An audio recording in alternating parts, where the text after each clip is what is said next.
All right, are you ready to put those critical thinking skills to the test? Always up for a challenge.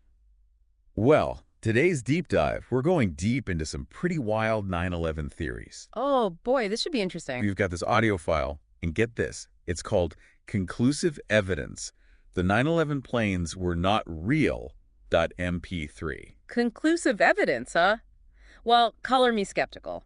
But that's why we're here, right? Exactly. We're not here to just accept or dismiss anything. We're going to break it down, analyze the arguments, the evidence, the whole shebang. Like a good detective, gotta examine every clue. Precisely. So strap yourselves in. We've got claims of melting planes, missing debris, even whispers of some secret, super advanced tech. Sounds like a recipe for a good conspiracy theory. It does, doesn't it?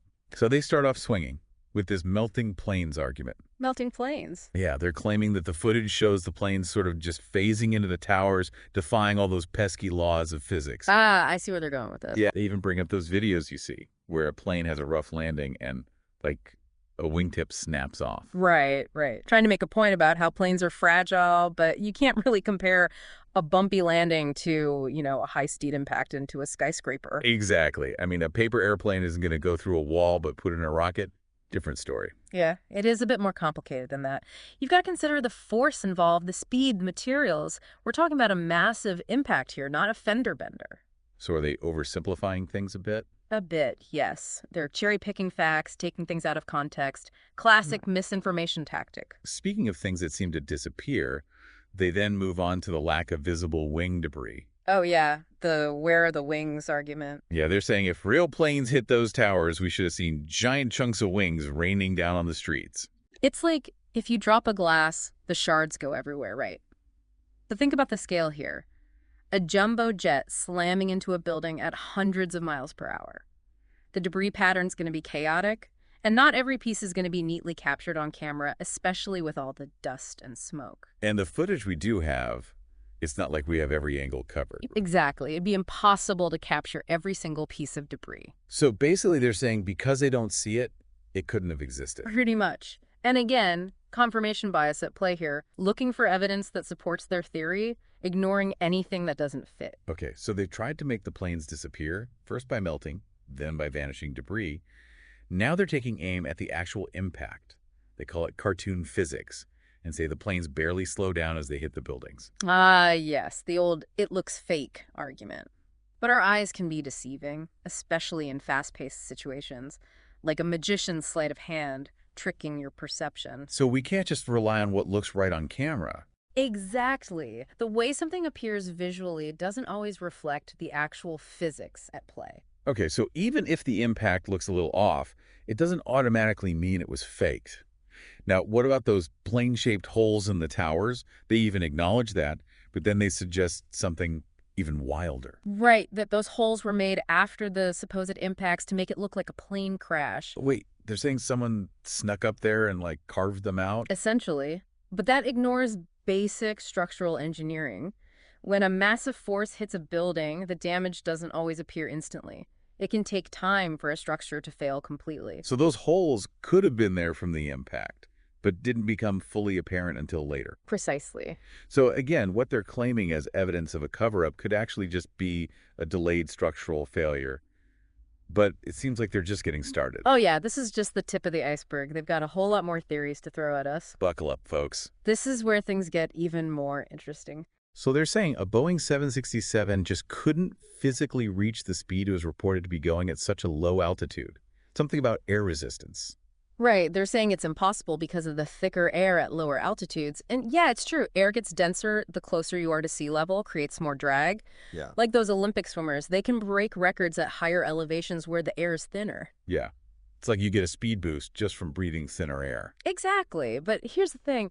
They're not factoring in, a plane in a steep dive with its engines going full blast. It's not a level flight situation. So like the descent itself adds to the speed. Exactly. It's like that feeling on a roller coaster when you're going downhill and you feel that pull. It's gravity and momentum working their magic. Okay, so it's more nuanced than just saying planes can't go that fast at that altitude. But to really sell this, they actually bring in this supposed expert. Yeah, they've got a recording of a guy, an engineer named Ben Eady, who states point blank, a 767 can't go over 500 miles apart at sea level. And I bet he says it with such confidence. Like when someone drops the study show, and you're just supposed to nod along. Exactly. But that's where critical thinking is crucial. We've got to question those experts too. Who are they? What's their background? Are they truly qualified to weigh in on this specific topic? So we can't just blindly trust anyone who slaps on the expert label. Right. Do your own research. Dig into their credentials, check their sources, see if other experts in the field agree. It's like a game of telephone sometimes. That message can get distorted along the way. Speaking of distorted information, they then take a sharp turn and jump right into the radar data. That's a whole other rabbit hole. They claim there are discrepancies between the civilian and military radar data, regarding the flight paths of those planes. Trying to paint a picture of a cover-up. Either the civilian data was fudged, or both sets are part of this grand conspiracy. But wait, isn't radar technology kind of notoriously finicky? Oh, absolutely. It's not always a perfect picture. Think of it like a blurry photo. Sometimes you can make out what's happening. Other times it's just a jumbled mess. So it's not always black and white. Right. Especially on a day like 9/11, you've got all this chaos, multiple planes in the air, potential interference. It's not surprising there might be some inconsistencies. So are they making a mountain out of a molehill? It seems that way. I mean, just because the radar data isn't perfectly aligned doesn't mean it's evidence of some grand scheme, right? Okay, so we've got the blurry radar readings, but what about, like, human memories? Those got to be more reliable. You'd think so, right? But hold on, they bring up these witness accounts from people near the World Trade Center who say they didn't hear any jet engines. The silent planes. That seems, I don't know, counterintuitive. It does. You'd expect those engines to be deafening. But we have to remember the power of trauma, how it can impact our memories. Oh, that reminds me of this time I was in a minor car accident. Afterwards, I couldn't remember basic details, like the color of the other car or if my radio was on. Exactly. In those high-stress moments, our brains can just block out certain sensory information. Wow, that's fascinating. So those silent plane testimonies, they could just be a reflection of how our brains cope with trauma. So, not proof of a conspiracy, just the brain doing its thing. Exactly. It's another reminder that human memory, as much as we rely on it, it's not this infallible recording device. Our emotions, perceptions, even our own biases can color those memories. Okay, so far they've taken on physics, radar data, even psychology. But wait, they're not done yet. Nope. Now they're taking us into the world of super secret government tech. Oh no, this is where things get really interesting.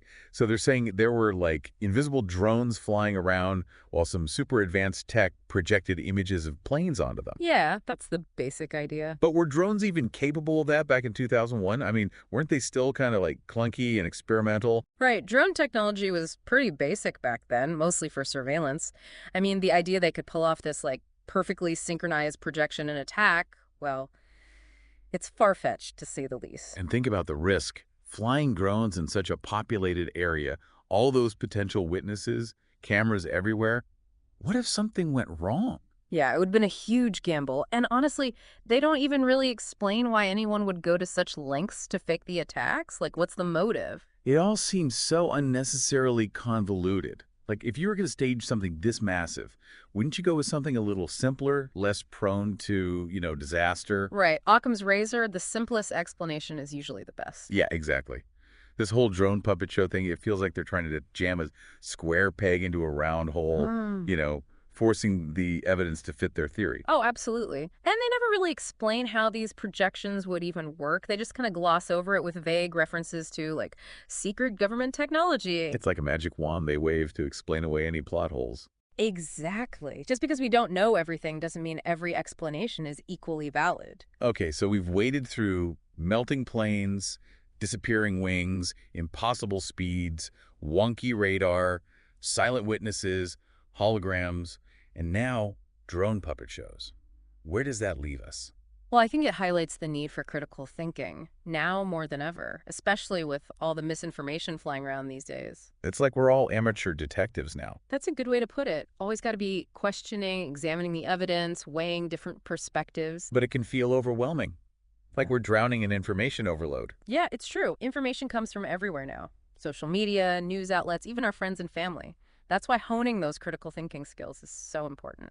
So any tips for us aspiring detectives? Well, first off, got to be aware of our own biases, right? They can really cloud our judgment. Yeah, it's easy to just seek out information that confirms what we already believe. Exactly. And always check your sources. Who's providing the information? Are they credible? Do they have an agenda?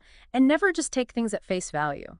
Dig a little deeper, verify, look for multiple perspectives. Don't just skim the headlines. Exactly. And when it comes to those experts, look for folks with a proven track record in their field.